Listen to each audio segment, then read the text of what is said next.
Well, thank you, everyone. I hope everyone had a really productive 1 hour in your breakout sessions. I think the consensus is that it was too short. A lot of great ideas still out on the table.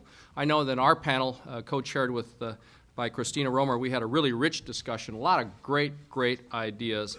Of course, I think it was generated because we offered a lot of treats, M&Ms, Snickers, drinks. Not paid for by the taxpayers, paid for some of us individually, but you have to have good food and treats in order to have lively discussion. We had a lot of great ideas. Some of the issues, recurring themes, were the need for certainty in healthcare, energy, tax policy. Of course, the Congress is debating that now, and the sooner they decide that, the better, and the more certainty the business community will have. Consensus that we do have a jobs emergency, and we need to focus on both public sector and private sector jobs.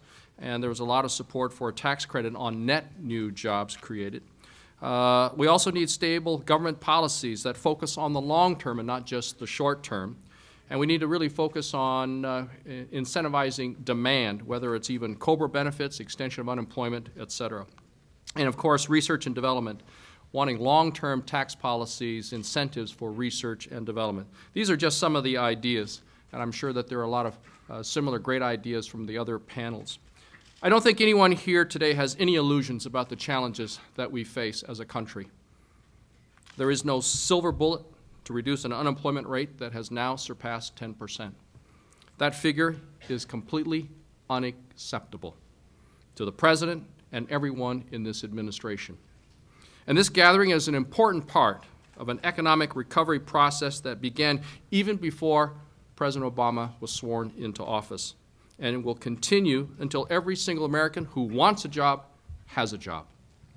We welcome any idea that can help create jobs, whether it comes from the left or the right, from business leaders, from labor, or academics and nonprofits.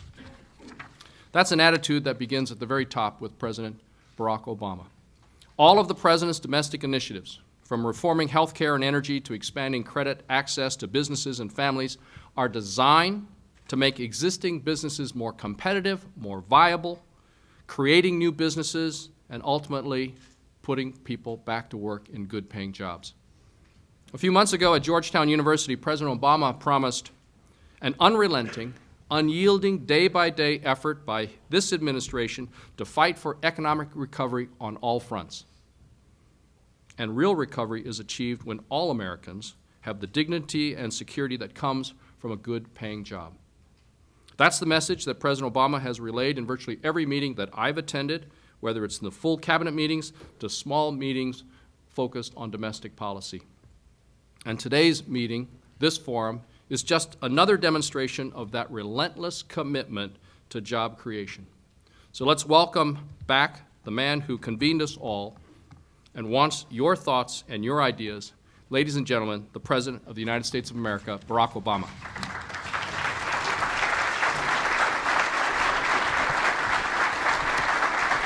Thank you, everybody. Thank you. Please be seated.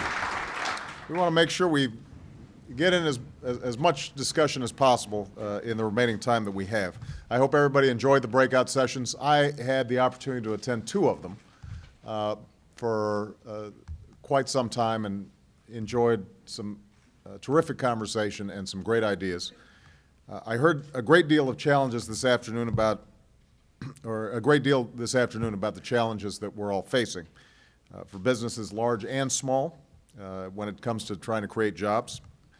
There's no question that it is difficult out there right now, but we also heard some exciting ideas and proposals for how we can spur hiring today and lay the groundwork for sustainable economic growth in the future. In other words, ideas that help us in the short term but also point us in the direction of rebuilding the country. I attended 2 of the sessions, one on infrastructure, where there was broad agreement that the infrastructure in America is not where it needs to be, and we've got enormous investments to make. We got some good, hard-headed feedback from people like Doug Holtz-Eakin and others about how we have to do this more effectively. How can we measure the costs and benefits of infrastructure investment? How can we make sure that shovel-ready actually means shovel-ready?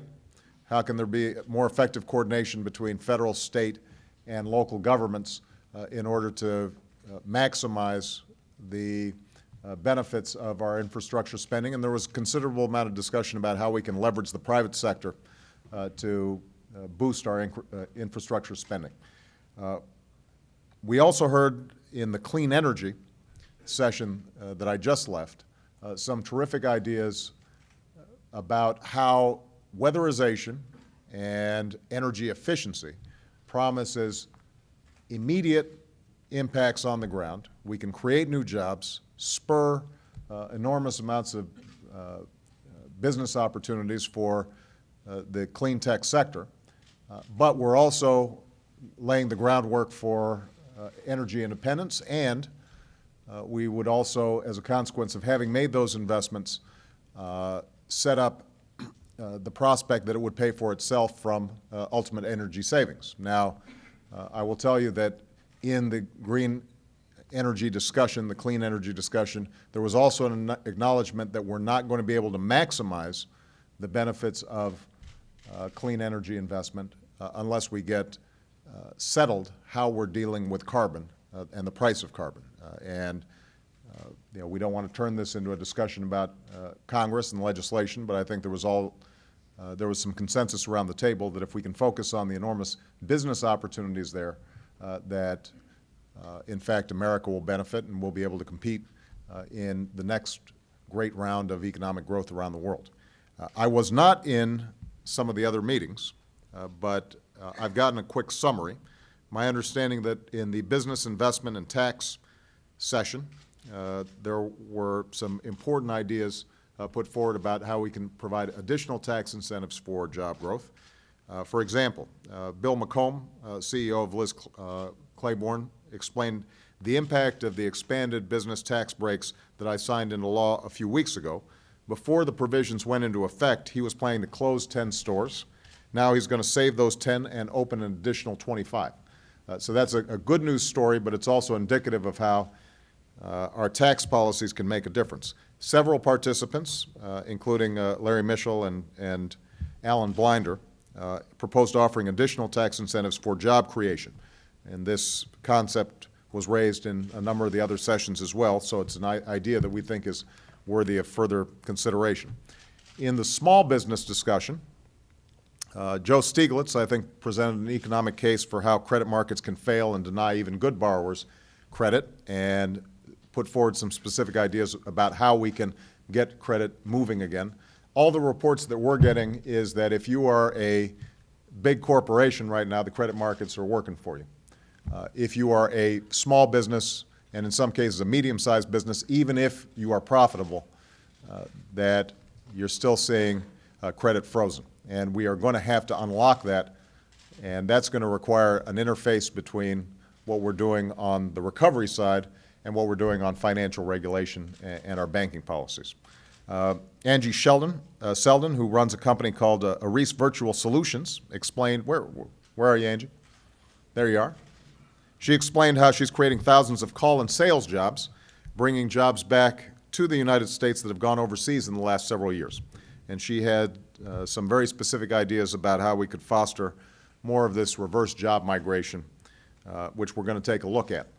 Which brings us to the export session. One of the things that obviously in a time of fiscal constraint that we're constantly looking for is how we can spur job growth here in the United States without spending a whole lot of government money. We're going to need to put public dollars in, but where can we find leverage? I think everybody agrees that expanding our exports has to be a priority. And this was the major topic when I traveled to Asia several weeks ago.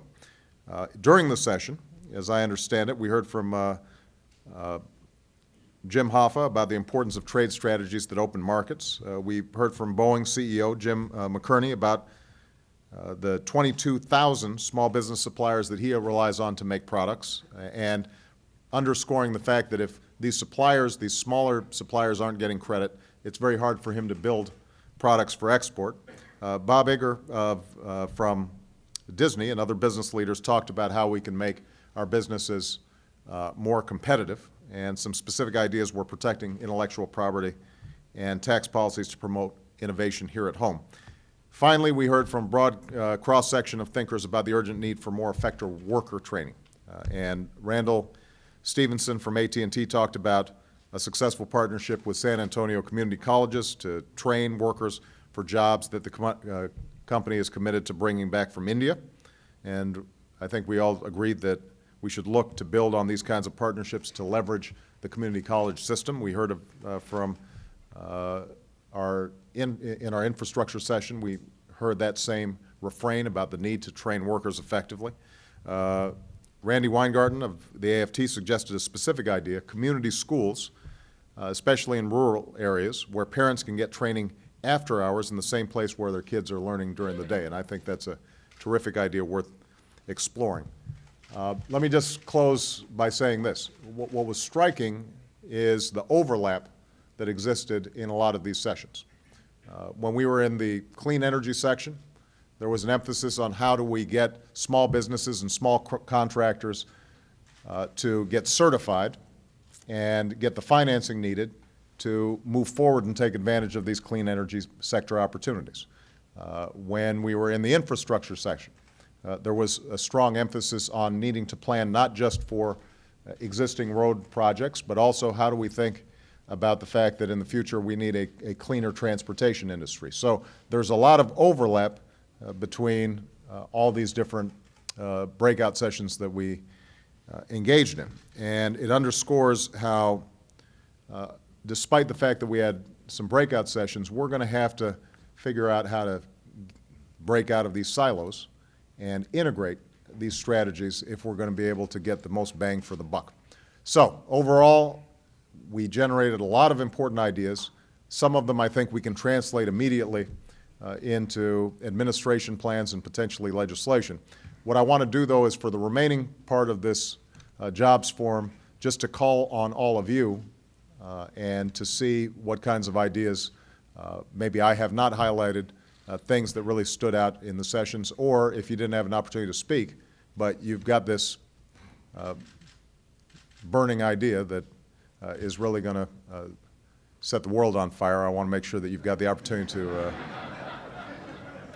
that you've got the opportunity to lay it out right now. So, yes, and please do me a favor and introduce yourself. Some of you, a lot of you I know, but not everybody in the room knows you. My name's David Barber from Barber Foods in Portland, Maine. One of the things that we spent a lot of time on was the regulation from our standpoint, and to your point about not creating regulations and realizing the unintended consequences of those. So that's very important to us as a small manufacturer of food in Portland, Maine. One of the things that I wanted to make sure that we didn't get out in my session was we employ 750 people. We're self-insured. We spend $4 million every year in healthcare, self-insured, and we develop programs to have our associates be healthier. We've avoided an extra cost this year of 10% in our rise. Normally it's 20%. We kept that down to below 10% by creating programs to keep our associates more healthy. And we are sharing those with anybody that will listen. So we want to make sure that gets across. This is not a plant, but let me just point out, obviously, the inefficiencies of our current health system are a drag on the economy and a drag on job growth. And if you, as a small business or a large business, are seeing premiums for your employees going up 15, 20% a year, I've had letters from small businesses who said that their policy was jacking up their costs by as much as 48%. In those kinds of situations, you're not going to be able to invest in hiring that new worker because you're trying to keep the worker you got and provide them coverage. So it is very important, I think, for us to take steps both legislatively but also on the, in the private sector to improve prevention, improve wellness, bend the cost curve. I actually think that the legislation that we are working, that as we speak, I hope members of Congress are working on right now, will have that salutary impact. But you're absolutely right that companies like yours, companies like Safeway, have done some very important creative work on your own. And the question is, are there ways that we can further incentivize those practices and spread the word to companies all across the economy that you can save money that in turn can be used to reinvest in your businesses. Yes, sir. No burning idea, but in reference to silos, is there going to be a document that boils down the different groups so that the people in my Yeah. group understood what happened in the next group, because it might Yes. give us ideas for the back. We had extensive note-taking in every one of the sessions, and that will be distributed to all of you. And I want to assure you that this is just the start of this interaction that we're having with you. So you will then have the opportunity to continue to refine a lot of these ideas. We'll probably set up some working groups coming out of this, and the input that we're soliciting from you is going to be continuous. All right? Frank? Mr. President, Introduce yourself. Frank County, the mayor of Des Moines, Iowa. I would emphasize that we feel that it's important that we get targeted fiscal assistance to local government, whether it's through infrastructure projects that we talked about in our group, or whether it's energy efficiency block grants, or whether it's Tiger grants, or whether it's CDBG. Those are all formulas that work and have worked in the past. And I think to get money to where people live, where people work, where the GDP is produced in this country, that we have to target those kinds of opportunities. Okay. Let me just pick up on this point, and this may have been discussed in some of the groups, but it might not have. As tough as this financial crisis and recession has been on the federal budget, it is in some cases been worse on state and local government budgets. About a third of the Recovery Act were essentially stabilization funds, either for individuals in the form of unemployment insurance or assistance to states so that they didn't have to lay off teachers and firefighters and police officers. We don't get a lot of credit for that. I would point out that some mayors and governors who were very critical of the Recovery Act nevertheless were very happy to get this money. But I think that it does raise the point that what we've been able to do this year is to stabilize aggregate demand. And that's been very important to preventing a much more difficult economic environment and a tougher job environment.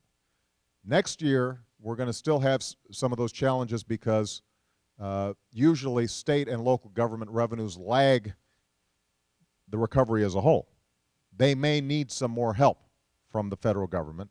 And I think it's important, particularly for business leaders here, to understand that fact, that if you see a complete collapse in state and local government spending on basic needs, that could create a very bad business climate for all of you.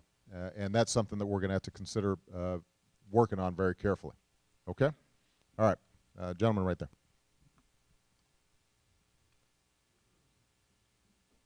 Thank you, Mr. President. My name is Noel Cuellar from Michigan. Tough out there. Yeah. One of the things that we're looking at is this medium-sized small businesses is the ability for financing. You know, every month is looking better. It looks like, you know, we're bouncing back. But the ability to get the financing for the upswing, to buy the raw materials. So we're kind of struggling with buying raw materials or hiring people. It's a tough decision. Well, look, as I said earlier, the credit markets were completely frozen for everybody because of extraordinary intervention on our part. The financial panic abated, and some of the credit markets out there thawed.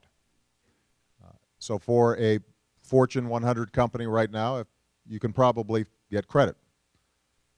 If you are a small business out there right now, though, it is still very tough. Now, we have increased SBA loans by about 73%, and we are constantly looking for more ways that we can push the banks and the credit markets to get money into the hands of small and medium-sized businesses who create the majority of jobs. One of the things that I'm not sure if Secretary Geithner is here, but there he is. He's in the back.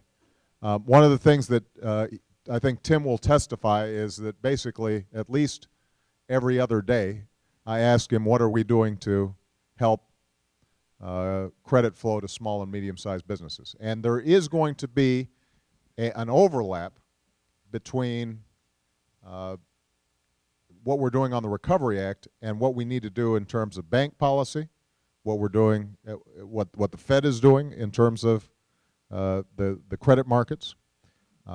And one of the things that we're really exploring is how can we help the community banks and smaller banks to loosen up credit.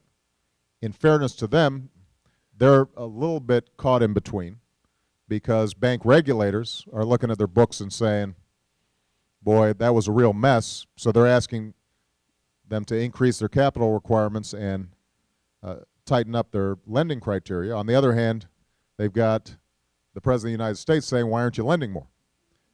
And so they're a little bit of in a fix. Now, some of that is unavoidable because they really do need to strengthen. You know, the banking sector was in bad shape, and it was over-leveraged, and we really did need to take some steps to shore up the banking system. But we have to make sure that we don't overcorrect, and that's something that we're concerned about. Some of the smaller banks also, although they weren't involved in some of the crazy stuff that was going on in Wall Street, frankly, were just way overextended when it came to the commercial real estate market. Built a lot of malls out there, a lot of strip malls out there. And now they're finding that with the commercial real estate market actually not having bottomed out, it's sort of trailing the housing market in terms of problems that it's having. That's having a lot of effect on small banks as well. The bottom line is this: we know this is a priority. We are pushing as hard as we can to do it in a responsible way.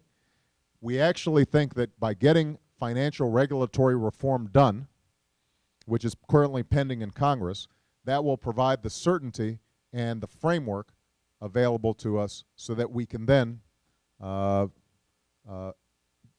help these banks more effectively do the right thing than we're doing right now. Okay? I want to, right behind the gentleman that I just called, I want to make sure that we're getting a little gender equity here in, no, not you. Yeah, right here. Go ahead. Thank you, Mr. President. I'm a farmer from Missouri. My name is Rhonda Perry, and I'm representing the National Family Farm Coalition today. And I just wanted to bring your attention, which I know that you understand fully, that there's been a lot of conversation about we need to get the biggest bang for our buck. And many times in many places around this country, in rural communities, independent family farmers are the biggest bang for our buck in terms of creating jobs with independent businesses that depend on farmers, from the people we buy our seed from, to the people we use to process our meat, to the transportation system to haul our grain. We create a lot of jobs in rural Missouri, so we want to make sure that's not overlooked. And one of the things that you and the First Lady have highlighted is this incredible move that's underfoot, where thousands of farmers are producing food for local markets. So we need to make sure that we have the infrastructure in place, from the meat processing to the transportation and storage, to make that a reality, because that really is and could be a reality for us. And whereas we have tended in the past to put a lot of money into the hands of corporate agribusiness out here in our rural communities, they have not proven to be the bang for the buck that independent family farmers have in terms of job creation that are good paying and fair jobs in our communities. So thank you for all you're doing on competition and on local food. And we just want to remember that we are a job creator out here. So thank you. Robert, you had your hand up. Go ahead. Wait for the mic so everybody can hear you. You know, most of the things that have been proposed today cost money, and there is this concern about the federal deficit.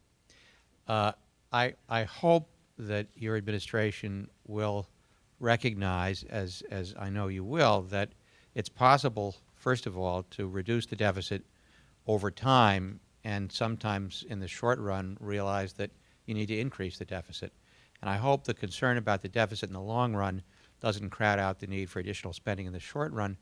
And I also think that some of these programs that increase jobs and increase GDP are probably the fastest way to get the economy back on a track that will reduce the deficit over time. It's certainly a better way to reduce the deficit than putting ourselves into a debtor's prison and assume we can deflate our way to recovery.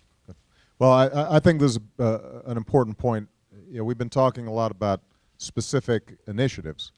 There is a macroeconomic element to this whole thing, and so let me just amplify what was just said. We have a structural deficit that is real and growing apart from the financial crisis. We inherited it. You know, we're spending about 23% of GDP, and we take in 18% of GDP, and that gap is growing because healthcare costs, Medicare and Medicaid in particular, are growing. And we've got to do something about that. You then layer on top of that the huge loss of tax revenue as a consequence of the financial crisis and the greater demands for unemployment insurance and so forth. That's another layer. Probably the smallest layer is actually what we did in terms of the Recovery Act. I mean, I think there's a misperception out there that somehow the Recovery Act caused these deficits. No, I mean we've got a 9-point-something trillion dollar deficit. Maybe $1 trillion of it can be attributed to both the Recovery Act as well as the cleanup work that we had to do in terms of the banks. It turns out actually TARP, as wildly unpopular as it has been much cheaper than any of us anticipated. So that's not what's contributing to the deficit. We've got a long-term structural deficit that is primarily being driven by healthcare costs and our long-term entitlement programs. All right, so that's the baseline. Now, if we can't grow our economy, then it is going to be that much harder for us to reduce the deficit. The single most important thing we could do right now for deficit reduction is to spark strong economic growth, which means that people who've got jobs are paying taxes and businesses that are making profits have taxes, are paying taxes. That's the most important thing we can do. We understand that in this administration. That's not always the dialogue that's going on out there in public, and we're going to have to do a better job of educating the public on that. The last thing we would want to do in the midst of what is a weak recovery is us to essentially take more money out of the system, either by raising taxes or by drastically slashing spending. And frankly, because state and local governments generally don't have the capacity to engage in deficit spending, some of that obligation falls on the federal government. Having said that, what is also true is that unless businesses and global capital markets have some sense that we've got to plan medium and long term to get the deficit down, it's hard for us to be credible, and that also could be counterproductive. So we've got about as difficult an economic play as is possible, which is to press the accelerator in terms of job growth, but then know when to apply the brakes in the out years and do that credibly.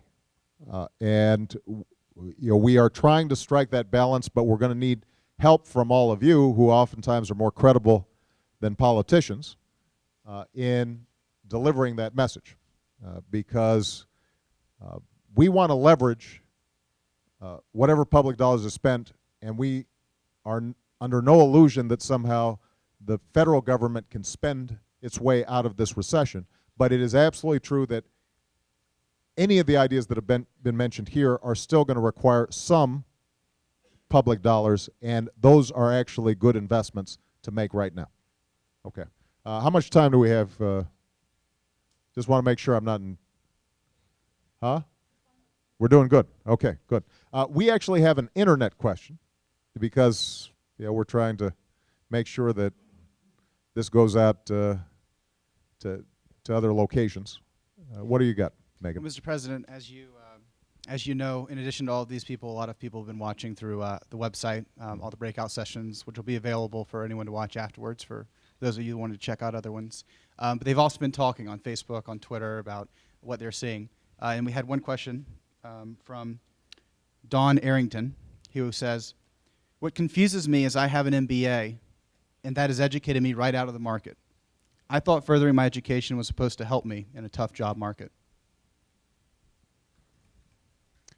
Well, look, first of all, I got a law degree, so it was more expensive, it took longer, and I don't know how much more useful it was.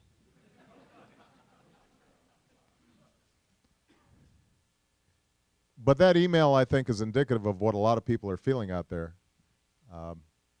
This is not the normal recession that we've just gone through. This is one that is going deep into the economy. It is not hitting blue-collar workers alone. It is hitting white-collar workers just as hard. If in some cases, when it comes to middle management, it's actually hitting them harder. A lot of people who expected to always be able to find a job are finding the job market really tight. I guess what I'd say is, number one, we know long-term that more education means more opportunity for the individual, greater income for the individual. That is not decreasing, that is actually increasing. The gap between higher education and somebody with a high school education. And in a knowledge-based economy, that's not going away.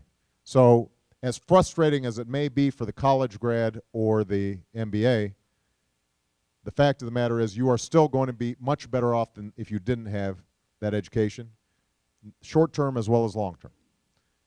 It is not only good for the individual, it is also critical for our economy. I told this story, I think in this room just a while back, but I just want to repeat it because we were doing a session on science, technology, and math education.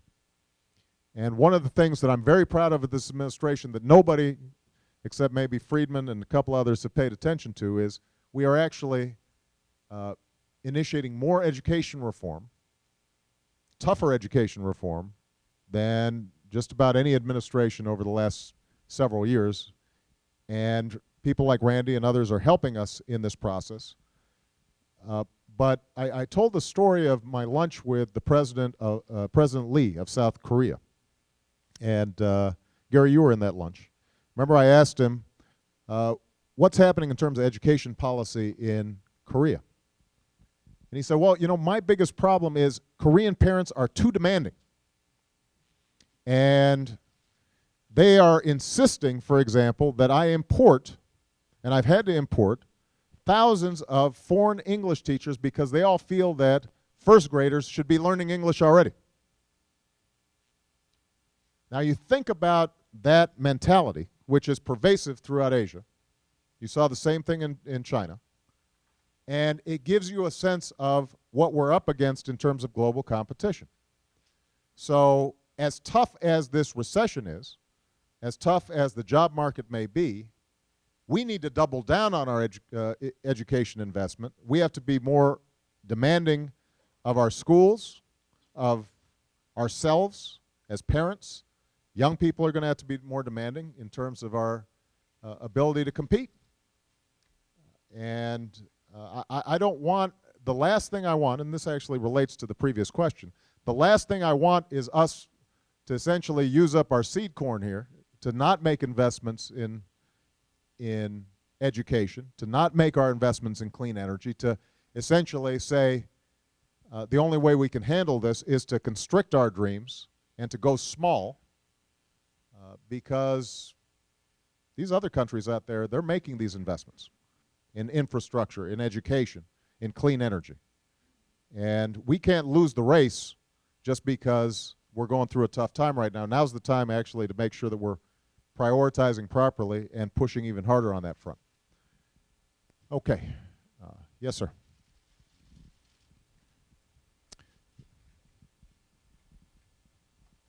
Mr. President, Fred Lampropoulos of Merit Medical Systems. One of the overriding thoughts in our forum was that there's uncertainty, that there's such an aggressive legislative agenda that business people don't really know what they ought to do. In fact, one CEO said that he thought he has to kind of wait and may have to restructure his business. This is a large multinational pharma company, and that uncertainty is really what's holding back the jobs.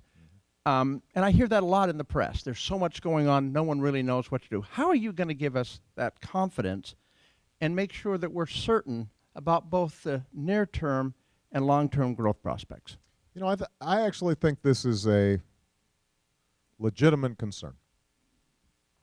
This has been a tough year with a lot of uncertainty. Now, at the beginning of this crisis, when we were in transition, we could have made a decision, and there are legitimate arguments for that decision, or there are legitimate arguments for the course that could have been taken, which is to say, things are so bad, we've got 2 wars, we've got a crisis in the financial markets, we've just found out we lost 700,000 jobs per month in the first quarter, that we should not try any big initiatives legislatively. Just shouldn't do it until everything has stabilized and settled down. And I've strongly considered that argument. But I think the response is the point that was just made earlier, that if we keep on putting off tough decisions about health care, about energy, about education, we'll never get to the point where there's a lot of appetite for that. I mean, keep in mind, we just went through 10, 15 years where everything looked pretty good, except what happened was that that growth was built on a house of cards. The fundamentals of the economy were weakening, and they were papered over by massive leverage, credit card debt, a housing market bubble. Our healthcare system we keep on putting off, but the fact of the matter is there is no way that businesses can sustain their current spending levels on healthcare. They can't do it, and families can't either. And this CEO of a pharmaceutical company, I think, would know that, because I'm sure that companies and healthcare providers are sending that message. So my belief was that we had to start tackling some of those fundamental problems if we were going to emerge stronger than we were before. Having said that, my strong hope is that we get healthcare done by the end of this year. That eliminates some uncertainty because people will have a sense of what's going to be happening in the healthcare field. That we get financial regulatory reform done, if not by the end of this year, then early next year, so that banks have certainty. And that, to the extent that the uncertainty is derived from these major legislative initiatives, I think will be solved in the next few months. I think that the best way for us to deal with long-term uncertainty is to tackle the things that we've been putting off and sweeping under the rug. There's no point in us pretending that these aren't problems and thinking that somehow we can go back to business as usual. Because I think if we take that approach, then we might be able to manage for the next 3 or 4 or 5 years, but sooner or later we are going to get back into the same problems that we've already been in. And I think it's very important to start doing the hard business now. Okay. Yes, right there. Thank you, Mr. President. My name is Chandra Brown, and I'm the president of United Streetcar, which is a subsidiary of Oregon Ironworks, and we are hiring, and we are building the first modern streetcar in 58 years back in this country. So we're bringing jobs from Europe to here, and I just wanted to emphasize the importance of having the federal government as a partner in some of these infrastructures because we're a traditional manufacturing union house, and we want to be the next generation in clean energy, whether that's building streetcar vehicles for the 85 cities looking for it, whether it's building the first wave energy device that we're going to be building off the coast of Oregon. I think it's critical that our traditional manufacturing base, that those jobs stay here in the United States, and that we can continue to advance on those where it's going to be a benefit for all things climate change, job creation, and economic development, especially for streetcars and the 85 cities that are looking at them. I'm looking forward Thank you. to writing on one of them. All right. Anytime. Good. This gentleman right here has been waiting. Go ahead. Oops. I'll call you. Mr. President, thank you for the invitation. My name is Bill Ossie from Cedar Rapids, Iowa. I have a request that won't cost us anything, and it'll bring money home.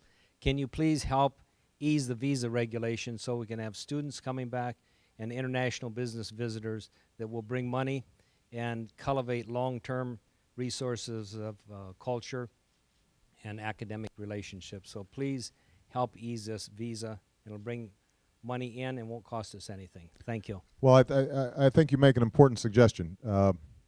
We live in an interconnected world and an interdependent world.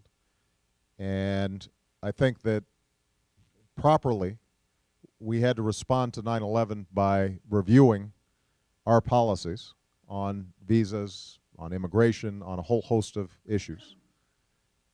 But I think it is important for us not to get into a bunker mentality. That's not America's strength. Our strength has always been saying yes to the rest of the world, inviting ideas and different cultures and commerce. And we have not seen the same kinds of openness, I think, over the last several years that I'd like to see. Now, we've got to do it in a prudent way. But let's just take the example of Fordham students. One of the great things about this country is we get the best and the brightest talent to study here, and once they study here, they start enjoying the intellectual freedom and the entrepreneurship, and they decide to stay, and they start new businesses, and suddenly you've got a whole new generation of folks who are creating Intel or other extraordinary businesses. If those students start seeing a closed door, then we are losing what is one of our greatest competitive advantages. And that's something that I think we're committed to doing. Let me broaden the point. There are a lot of things that don't cost money that could make a difference. So this goes back to the issue of certainty. I mean, I do think that providing some regulatory certainty and reducing red tape on a whole bunch of areas like infrastructure investment is very important. And what I've instructed our team to do is any good idea that will make the systems and processes of the private sector interacting with government smoother, quicker, crisper, more tech savvy, I'm for. And I think on the export front is another example of where a lot of times just showing up, making sure that Gary Locke or our trade representative, what's that guy's name, Ron Kirk? I'm messing with you, Ron. Is he here? You can tell him I said that.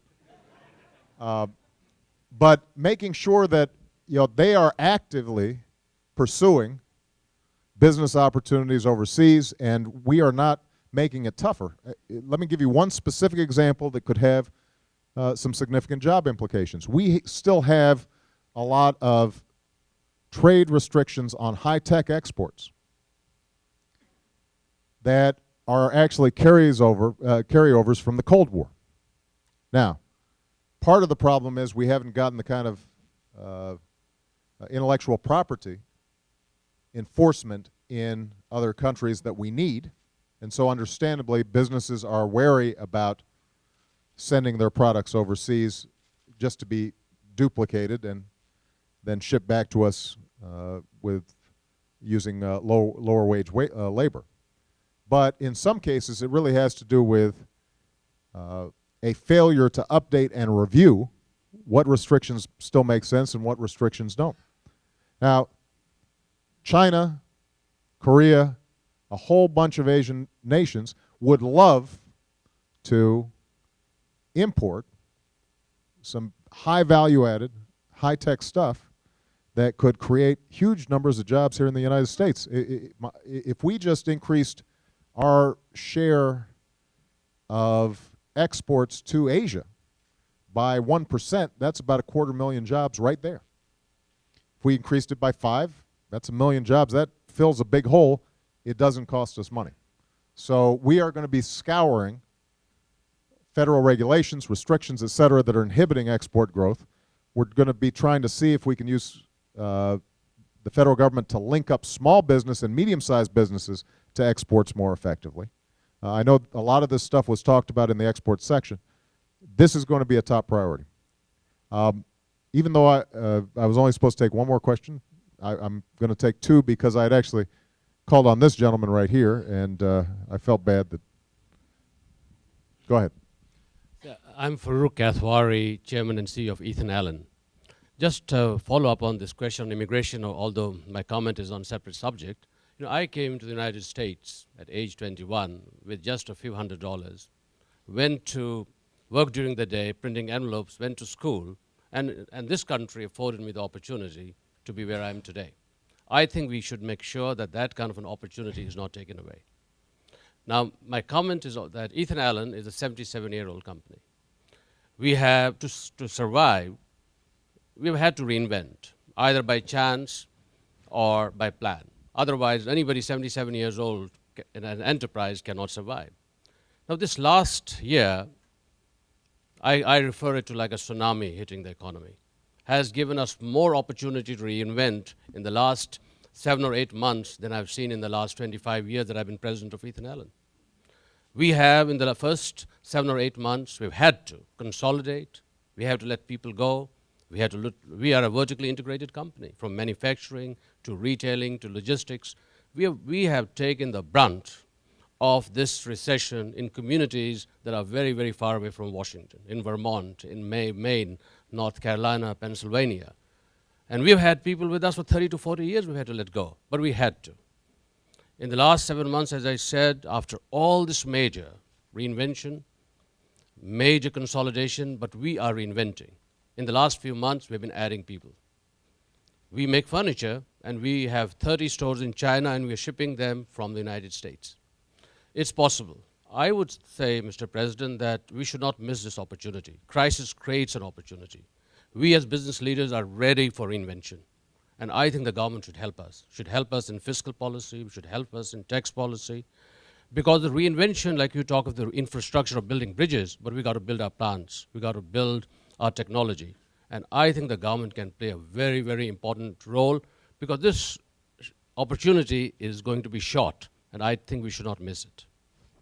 Well, this is actually a good place to close. What people are going through every day is heartbreaking all across the country. And the decisions that you just made as a CEO obviously have enormous ripple effects. You had to do it in order to keep your company profitable.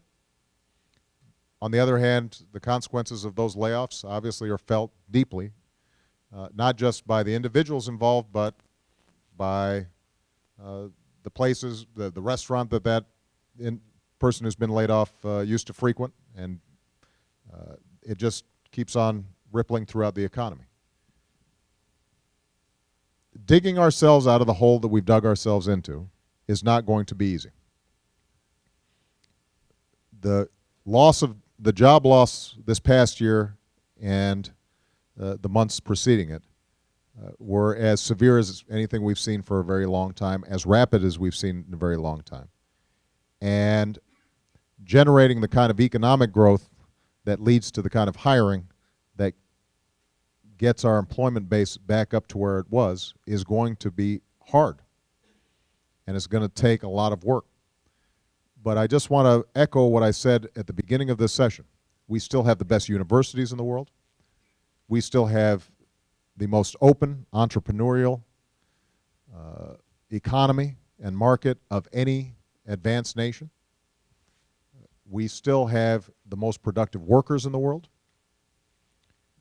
Despite the issues of unsettledness around some of things like the banking industry and the financial sector. The truth of the matter is that we are still the most stable country in the world, which is why during the midst of this crisis, everybody was buying into the U.S., and the dollar was shooting up, and people were snatching up treasuries because they still have confidence in what America has to offer. And so the most important message that all of us, I think, have to take away from this session is that if we combine traditional American optimism with an acknowledgement that we can't go back to business as usual, and that we have to rediscover a sense of seriousness of purpose when it comes to educating our kids, or when it comes to government managing money properly, or it comes to CEOs feeling some obligations to their workers and their communities.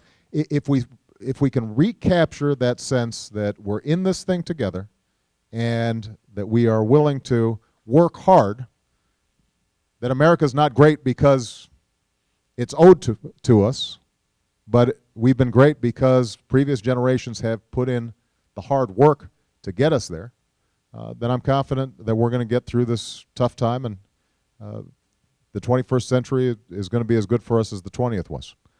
But it's not going to come easily, and it is going to require a level of cooperation and a willingness to work strategically together that we have not seen over the last several years. And frankly, this town and the way the political dialogue is structured right now is not conducive to what we need to do to be globally competitive. And all of you are leaders in your communities, in the business sector, in the labor sector, in academia. We even have a few pundits here. It is important to understand what's at stake and that we can't keep on playing games. I mentioned that I was in Asia on this trip thinking about the economy. When I sat down for a round of interviews, not one of them asked me about Asia. Not one of them asked me about the economy. I was asked several times about had I read Sarah Palin's book. True.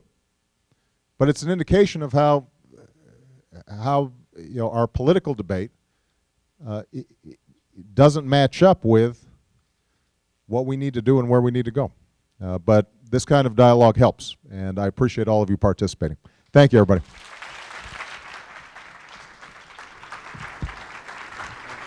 Excuse me, everybody. Excuse me. Because I'm traveling to Allentown, Pennsylvania,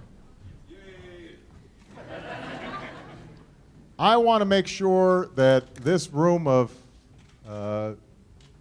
business leaders and labor leaders and others just have a chance real quickly to hear directly from the mayor of Allentown, who's here right now. Come on up, Mr. Mayor.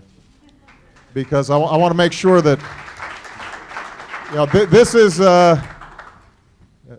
the kind of town where the rubber hits the road.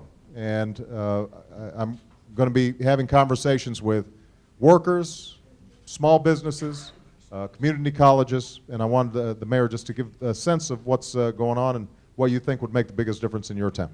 Well, thank you so much, Mr. President. And I want to say we're really honored to have you in Allentown, coming to Allentown tomorrow. I, for one, am very thankful that you're taking on these challenges.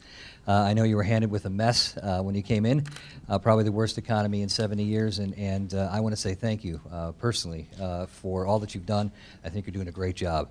On behalf of the city of Allentown, we have had some difficult challenges. Like most mid-sized cities in the Northeast, our unemployment rate last month has gone up. It went up to 9.8%. We have about 41,000 people in that region that are unemployed, but there's great things that are happening. We hopefully, and hopefully you're going to see some of those great things. We have some great companies that are actually growing, that are expanding. We have a company that I know you're going to be at tomorrow that is actually manufacturing steel, still in the United States, and doing a great job at it, growing their business and growing the workforce. We have a number of unique small businesses. In that particular region, we're very diversified. We have a lot of Fortune 500 companies. We have Air Products and Chemicals that's headquartered there, Pennsylvania Power and Light. Olympus has their North American headquarters around the city of Allentown. But we have over 1,400 employers. Only 1,100 of them are larger employers. The majority are small businesses. And there's a number of small businesses in the area that are actually growing the economy. One of them is the Terra Group, and I want to say thank you on behalf of them. They started a product that was a small water filtration, portable water filtration system, and the Marines have just bought that for our troops in Afghanistan. And they're expanding. You can clap on that. That was. They're actually expanding to hire another 40 jobs because of that. And so I want to thank you. We look forward to having you tomorrow, and we look forward to having you around the city of Allentown and talking to many of the businesses who are doing some great things in rebuilding this economy. And if there are any CEOs here who are looking to locate, I'm sure Mayor Bing, Mayor Pulowski, Mayor Connie of Des Moines, they're all interested in talking to you. So, and they have literature, I'm sure. So, thank you very much, everybody.